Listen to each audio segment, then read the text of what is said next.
We're moving on to Resolution 269, Resolution to affirm CEC2 support of NYCPS's guidelines to support transgender and gender expansive students, and rescind Resolution 248.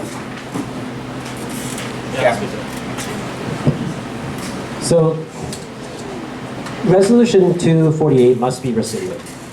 And I will keep introducing a resolution to rescind it and keep speaking out against it until it's rescinded for as long as I'm on this council. Every month. And that's because Resolution 248 was wrong in March 2024, and it's wrong now a year later. There's nothing neutral about it. There's nothing neutral about a review committee being convened to decide whether some kids can hold on to the rights they have or not. And it's not about safety.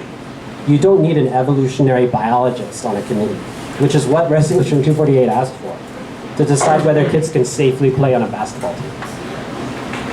After all this time, it's really amazing to me that this council does not realize the depth of harm it has caused trying to chip away at the rights of one group of already marginalized students.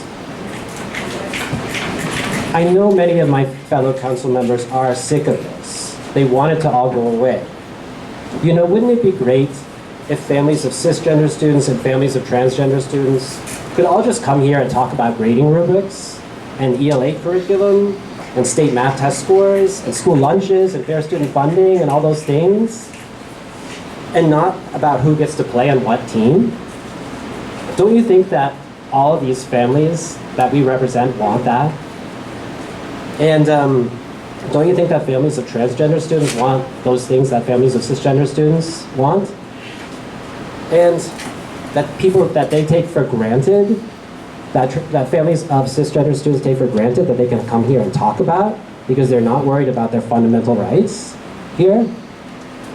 And they should be able to do that. We should all be able to do that.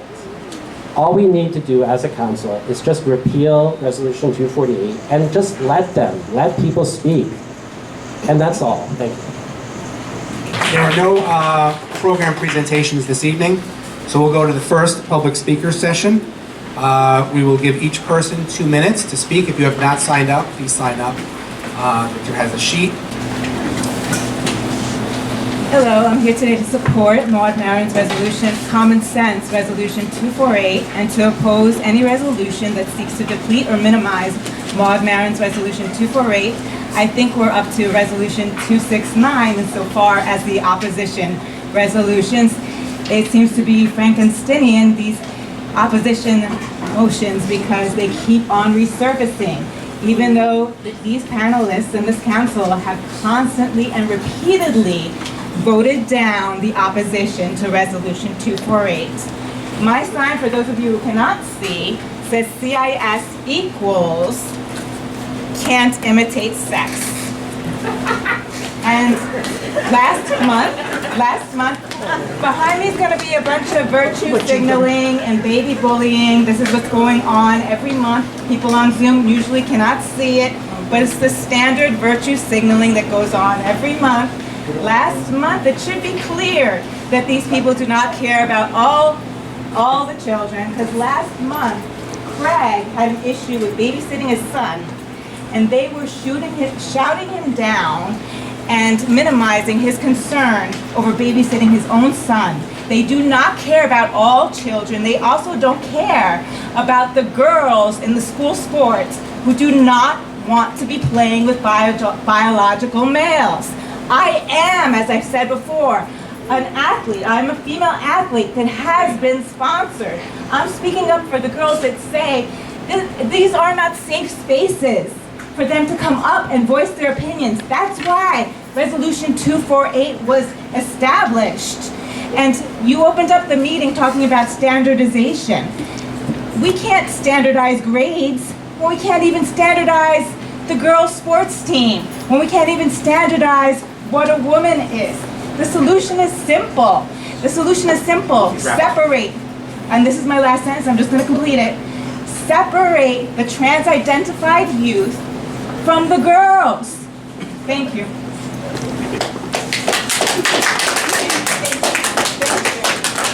Can y'all hear me? Amazing. Hey, a lot can happen in a year, but as these meetings have indicated, a lot can also stay the same.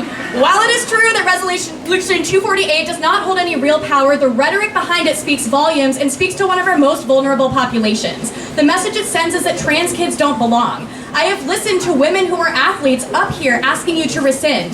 The high school students on this council have recounted their surveys of students on campus and stated that those students have no problem with trans girls in sports. Parents of trans and cis students have spoken out against the resolution.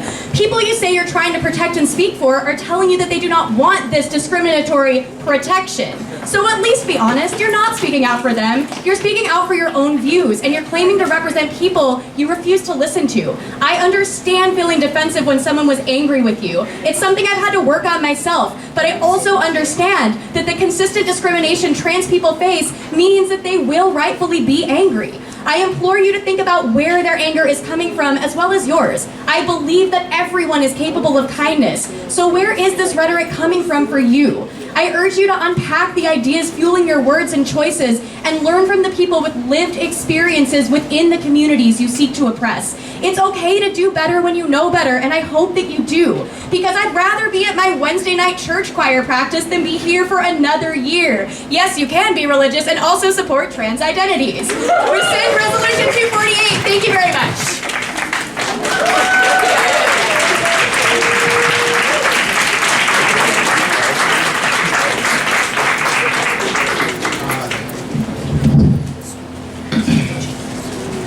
I understand that a great deal of people in this room have already made up their minds regarding children and transgender identity, but I'd like you all to humor me just for a minute.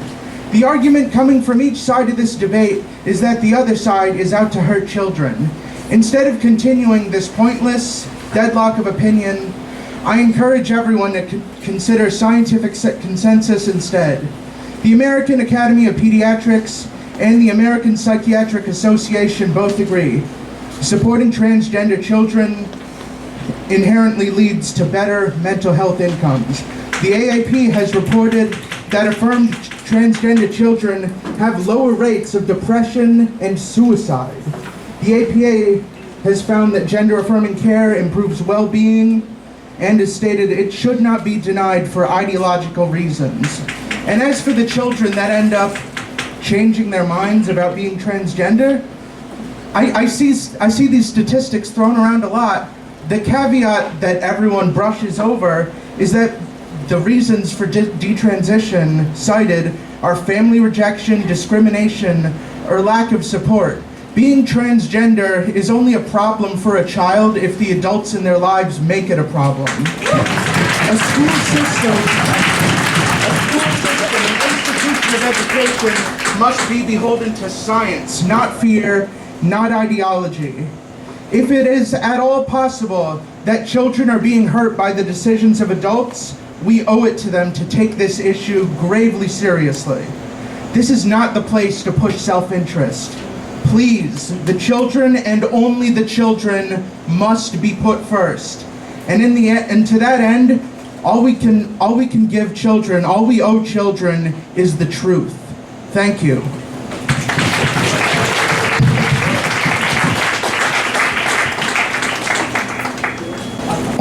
Hi, good evening. All I can say is I really feel like I'm in some kind of queer time machine that threw me back 40 years, because I've been an activist in the LGBTQ community since ACT UP, which we all remember how terrible that was. Yes, hi. And, you know, it is really about the kids. It's about the kids. And I'm pretty confident that some of you who maybe think you're doing the right thing with this don't really know any trans kids. You got to get to know these kids. These kids know who they are. And, you know, the rate of suicide is unbelievable with trans kids. You got to let these kids, they know who they are. It's intuitive for them. And, you know, their blood will be on your hands. And their despair and their depression. You know, get to know these kids before you decide who they are.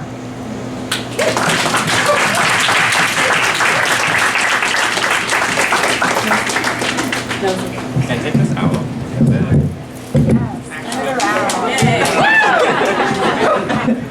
Hey y'all, my name is Josie. I am speaking in support of Resolution 264 and calling for the council to rescind Resolution 248. I really need to stop writing these before the meetings because I guess they can just do whatever they want when the meetings start.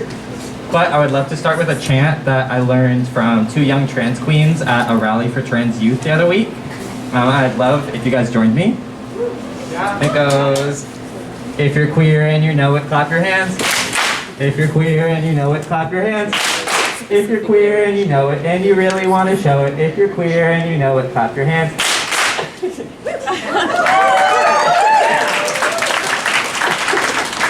Just like to remind everyone that campaign season is here. Thank you for all the parents that are here. You guys are so awesome. I know it's not easy. So spread the word. You know, the voting process isn't the easiest. Let's just get these Place NYC people out. They're weird.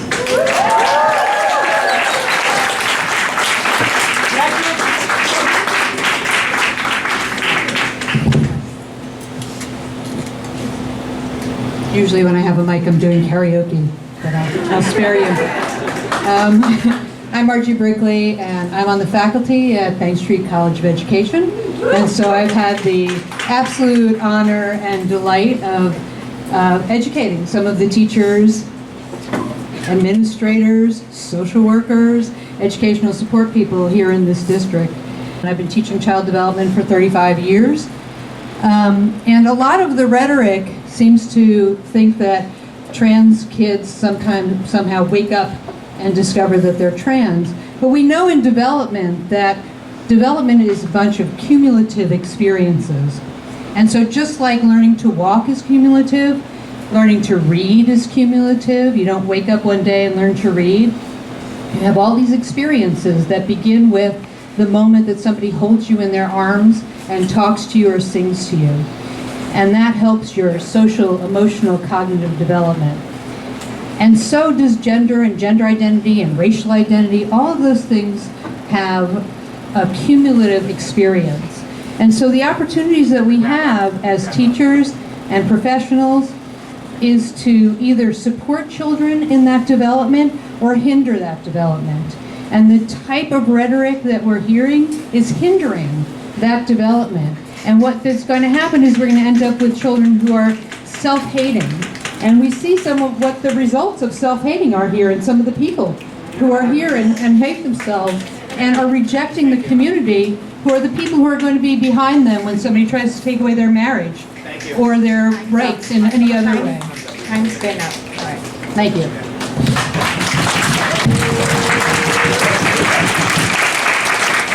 Next we have Shannon, Amy. Howdy, council. Howdy, y'all. We've been accused of doing this just to make community.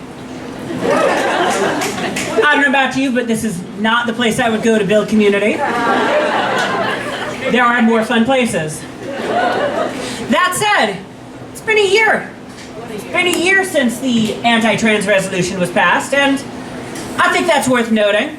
I think it's worth recognizing. Let's start with this. If you're a D2 parent who's here for trans rights, stand up.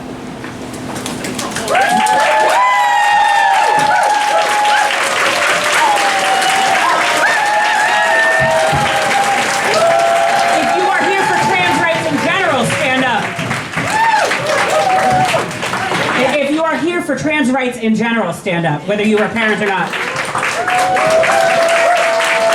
Look at what we have built in a year, and y'all, let's celebrate that. Traditionally, it's cake and it's happy birthday. Now we're gonna have cupcakes going around, and if you would all join me in singing happy birthday to the movement.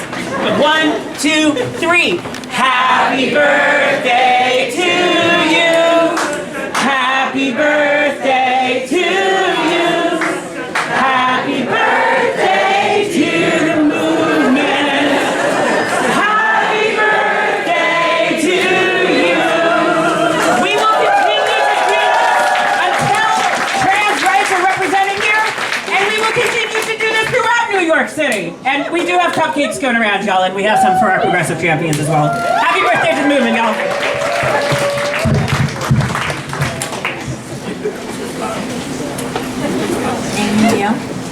Who's next? Happy birthday, everyone.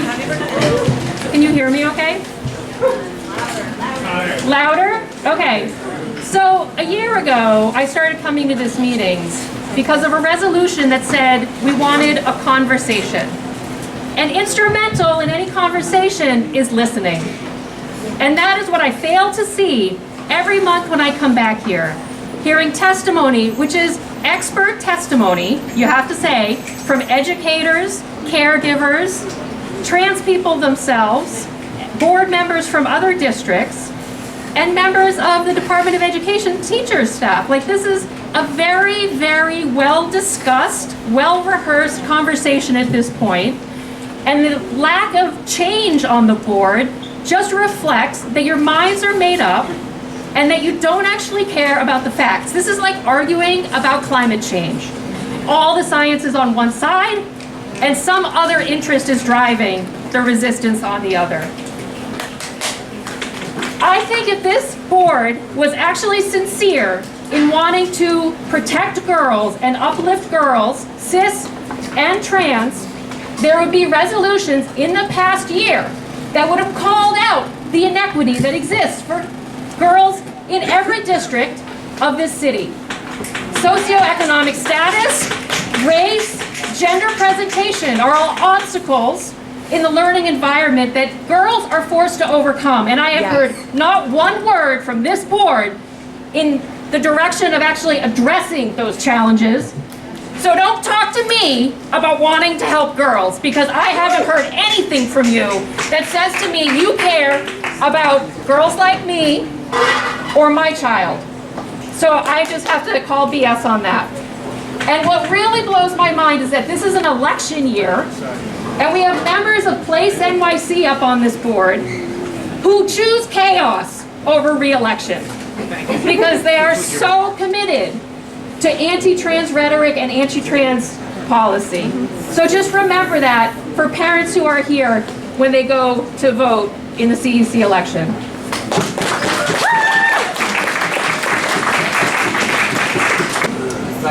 Good evening. Can y'all hear me? Am I good? Louder? Louder? Okay. Good evening. Thank you for your time.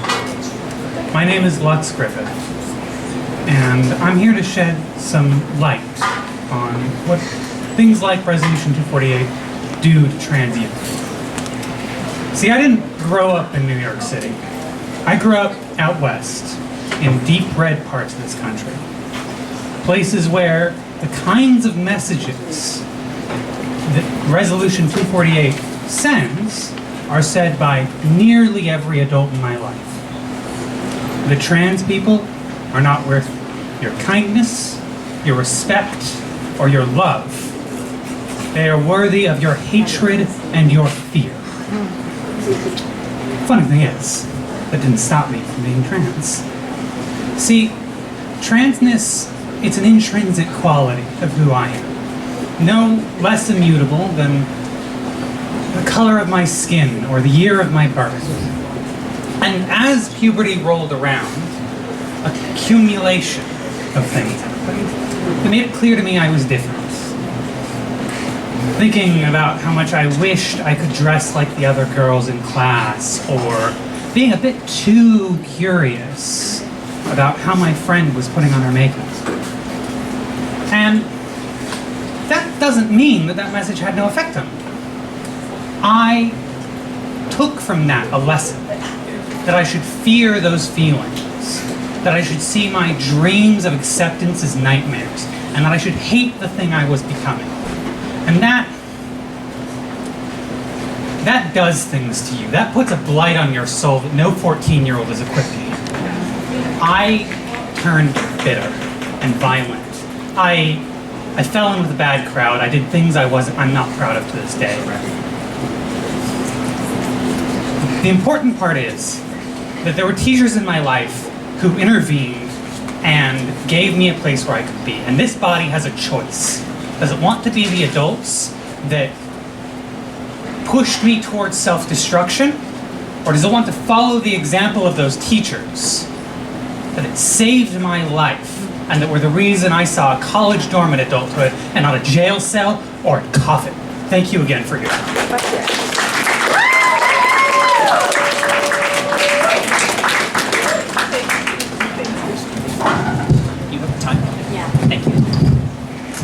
Hi there.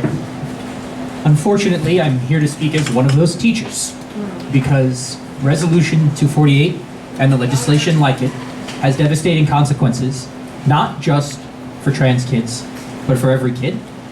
I have been in my classroom and counseled children through those tough moments where they thought that the adults like you didn't care about them. I don't think that's true. Even those of you that support 248, whether you're listening to me or not. I believe that each and every one of you care about your kids and the kids in this district and the kids all over New York City, but you're not showing it. And so I'm a debate coach. And one of the things I do is the first thing I tell my students that debate is not a speaking activity, but it's a listening activity. And so to those of you who were or are or might be in support of 248, I'm begging you to listen.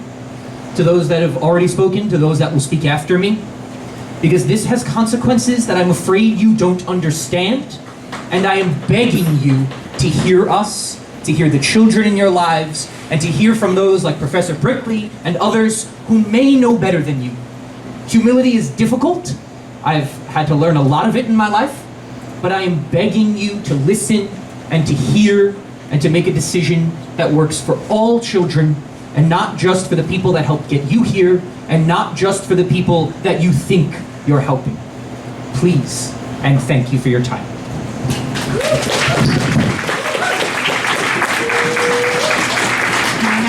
Hannah, what's your name? Okay, hey, my name is Evie. I'm a trans woman, a lefty college professor, and a boxer. And I've hesitated to talk about my experience in sports here for several meetings since I'm an adult, and Resolution 248 and this whole board, don't forget, has a bearing on K through 8 students. But there is one relevant point I think I can make. As an athlete, I work really, really hard. So I do have an advantage over anyone less practiced, less skilled, or less conditioned as me, regardless of their or my assigned sex at birth. The so-called debate around trans children playing sports often hinges on a cynical and sexist fantasy that almost any child assigned male at birth will take puberty blockers and then, I guess, just easily dominate K through 8 athletics. But think about it. Doesn't this discount the dedication of young non-trans girl athletes? I think this fantasy certainly cheapens the hard work of all young athletes, regardless of their sex and gender. Last meeting, Leonard implied that this board has no real power, implying that 248 was just to start a conversation. You have the power to empower students. Craig, our wayward comrade, you have the power to empower young LGBTQ students.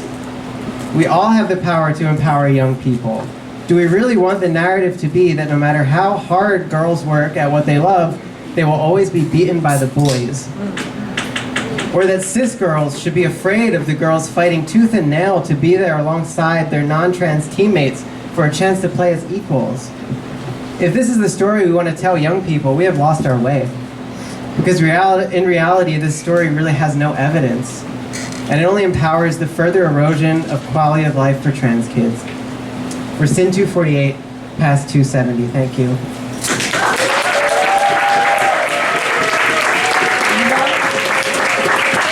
Annabelle, Rosario, Chloe. Go ahead, Annabelle. Hello, I'm Ann, and it's great to be back for another meeting, and glad to see that we actually have quorum right now. Hopefully we keep it. The 18th Amendment to the U.S. Constitution was to start prohibition within the U.S. The 21st directly repealed the 18th. Last meeting, I referenced the infamous 3/5 compromise. The 14th superseded without explicitly referring it to the original text. After last meeting, Craig shared that his biggest holdup on 269 is the direct rescission of 248. The text in question states, "Therefore, be it further resolved that CAC2 hereby rescinds Resolution 248. I asked Craig, and I recognize you can't answer right now, but what changes could be made to the last sentence of 269 to make your vote a yes vote? Len, you had made a point last month in asking if the chancellor had made any changes to the guidelines in response to 248. Even with no changes to the guidelines, your words still have power.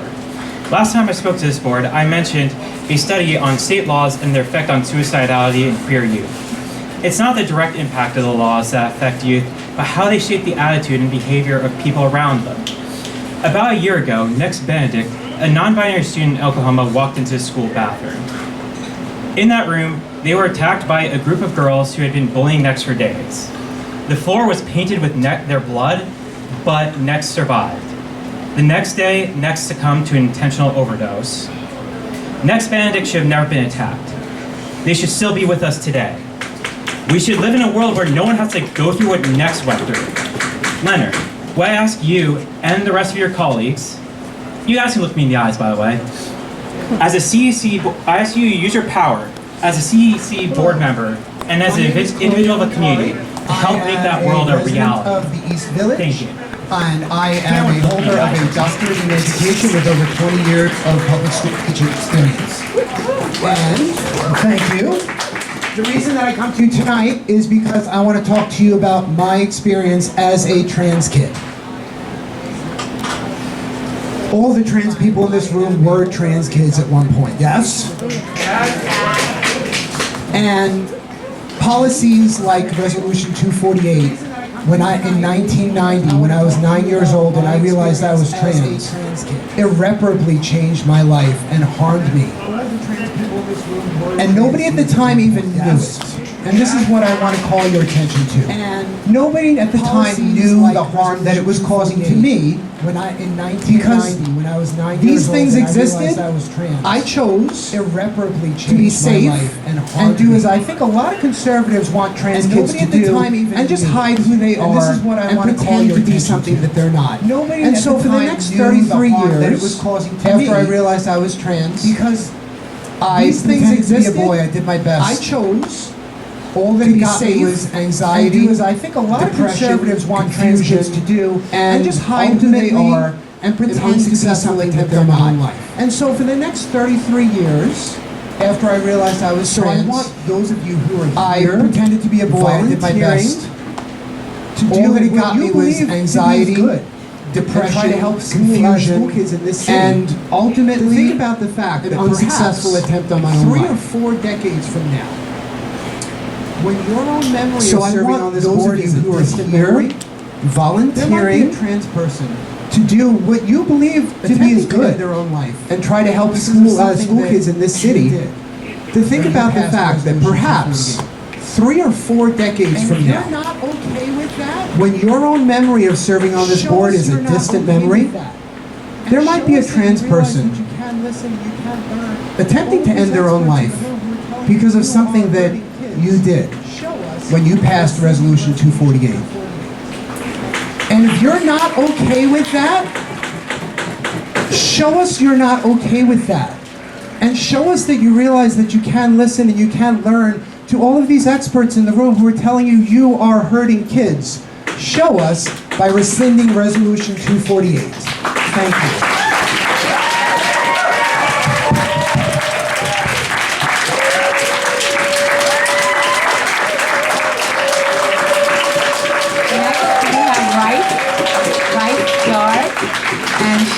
Welcome.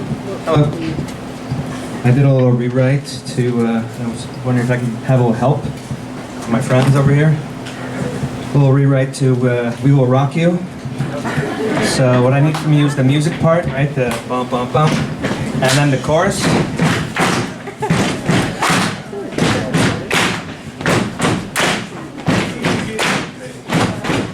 You run around town now, acting kinda crazy. Listen to this crowd now, you're looking kinda shady. You got no shame, you got no grace.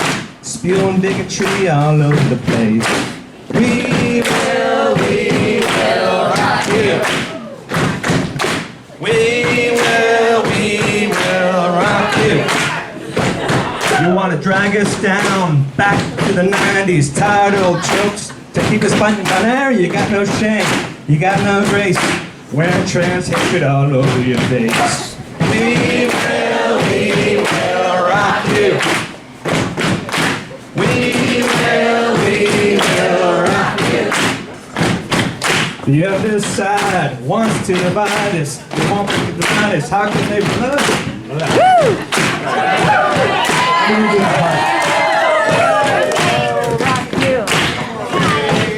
The other side wants to divide us. Together stand tall. We won't be divided when we show our grace and we show our face. United we stand. This ain't no for debate. We will rock you. We will rock you. Come on, sing it. We will rock you. One more time. We will rock you. Thank you. And by the way, this is what an actual coalition looks like, Mud. Not the two people that showed up to your lame-ass panel in January when you were sick the same week. Hi, I'm Michael Loeb. I was a teacher at PS 11. I taught for 7 years at Brooklyn and was a professor at Brooklyn College in the teacher education program. I'm also the parent of a junior who is a trans child. And I just want to say a couple things. One, that it's never too late. If you could look up. Mon, if you could look up. I'll use my time to wait. It's disrespectful.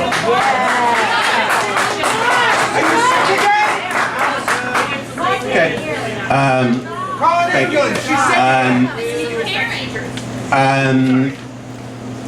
So it's never too late to be respectful or to listen to children and parents. The question that I ask all of my students who are becoming teachers is, what is the purpose of education? So hopefully you're thinking about that. The purpose of education is certainly not to harm children. And the purpose of education, or what makes a skilled teacher, is getting to know your children. You can't know your children if you don't respect them, if you don't listen to them, if you don't show them care. And also free Palestine.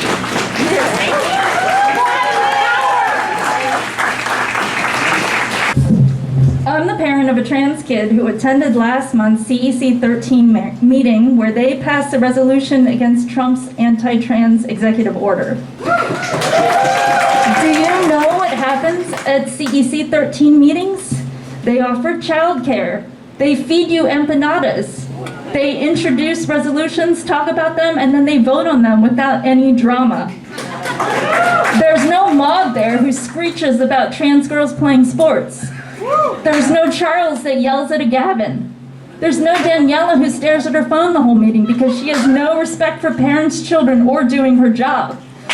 There's no one running away from the meeting to screw up quorum or only showing up to doctor the minutes from 2 years ago to save their seats. In CEC 13, they are energized. They are excited to do the work. They voted in favor of the resolution 7-1. Then they asked parents to come back because they want us there with them fighting for equity in schools. Can you imagine what that would be like to have a functional council here? To all the parents listening tonight all over the city, this is our opportunity to choose the best people to represent our values and to protect our kids and our city from the fascists infiltrating CECs who want to ban books, segregate schools, and bully trans kids. Participate in the candidate forums happening this month. You can find them online. Make sure you can access your NYCPS account so you can vote starting on April 25th. Commit to rallying 3 friends to vote and ask them to do the same with their friends. Let's vote in some positive energy.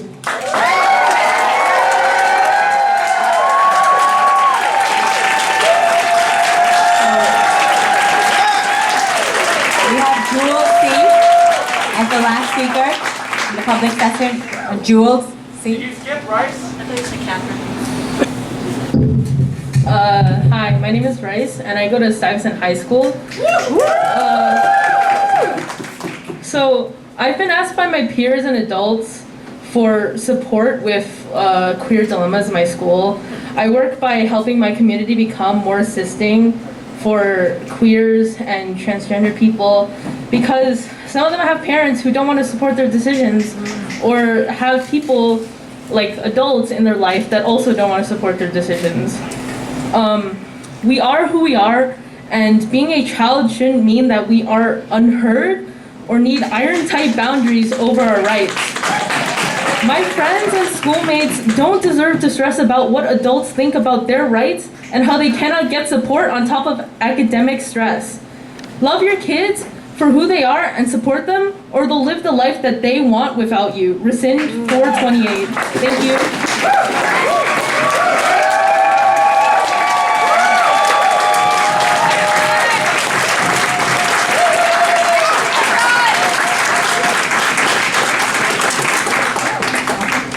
Yes, Catherine and then Jules. Good evening, my name is Catherine Sharbach. I'm a pediatrician, so I'm here to add to the list of experts that have been cited. Thank you, first of all, for the representation of the American Academy of Pediatrics, which was very well represented already. As a pediatrician, I have experience treating both sports injuries and depression. I'm here to tell you that there is no literature on cis girls getting injured by trans girls in playing sports.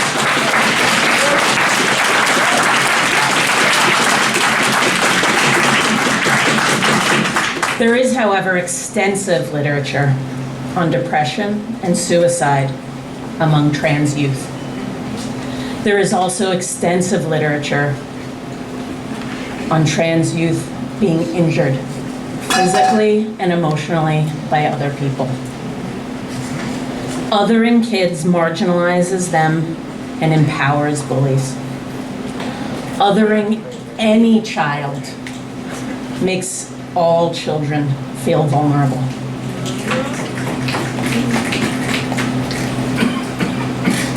I'm here to say that I am not the expert that you need tonight. Trans youth and trans adults are the real experts.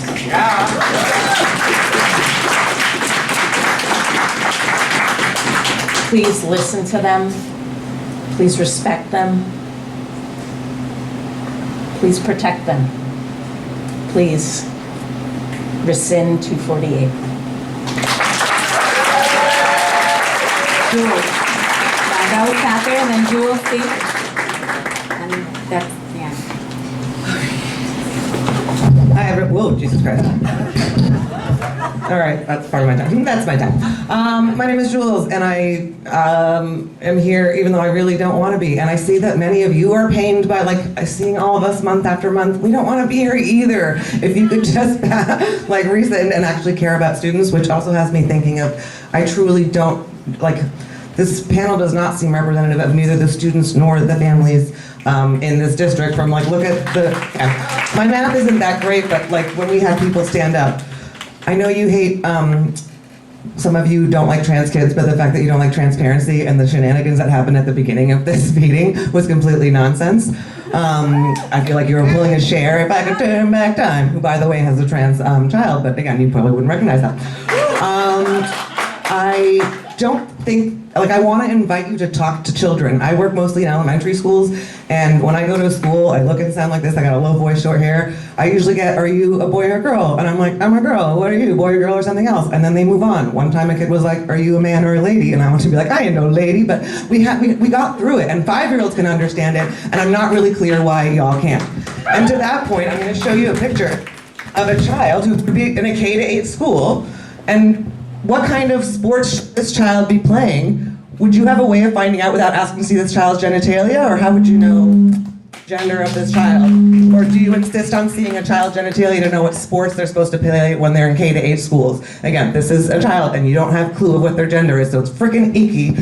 But again, just talk to kids if you want to learn about what kids want. And I wanted to end on a joke of how many CEC2 district people does it take to screw in a light bulb? We don't have quorum, so we're gonna have to talk about that in 6 months. Or actually now we do have quorum, and please stay so we can actually vote on this.